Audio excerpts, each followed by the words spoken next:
temples that make up the Angkor World Heritage Site. Angkor was once the largest city on Earth. Then, seemingly overnight, this ancient metropolis of nearly a million...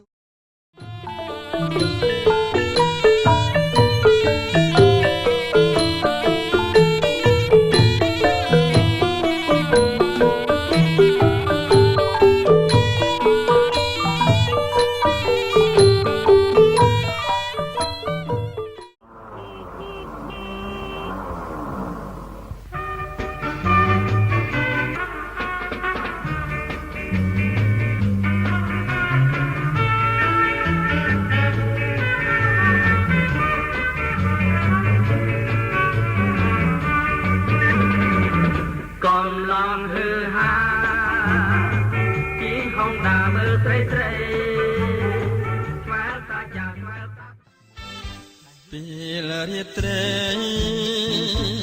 បានជួបផ្កាយគូសង្សារនាងគឺជាវាសនាដែលបានសាងពីពុពីចិនសុំគាល់ថាអងខ្វល់លែងរីរីមកមិនបែកចិនទេ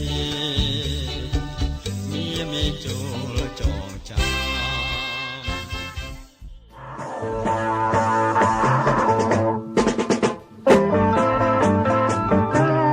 បត់ឆ្វេងបត់ស្ដាំលើងស្តបមួយថ្ងៃខ្ញុំរវល់តែជីស៊ីក្រូមកស្រីស្រី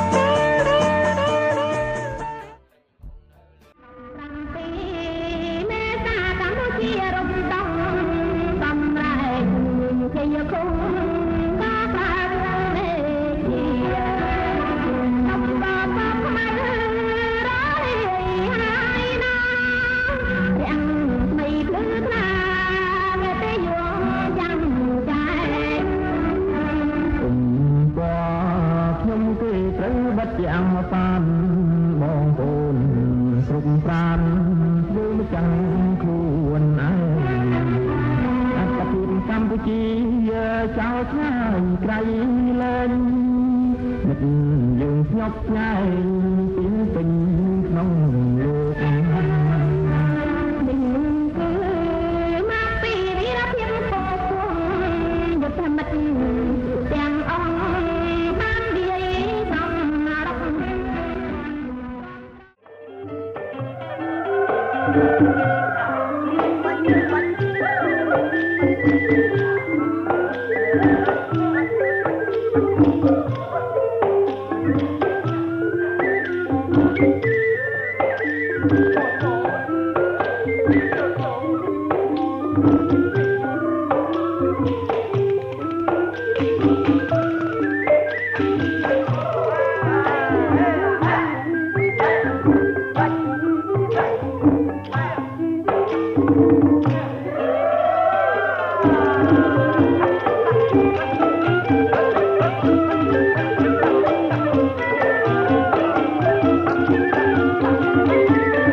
សត្រូវទឹង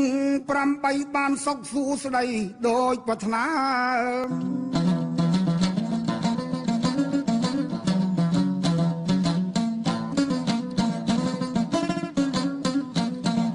បើសត្រូវមកពីលើសូមឲ្យខ្លាយជាស្រោមបាំងកាយយាយតា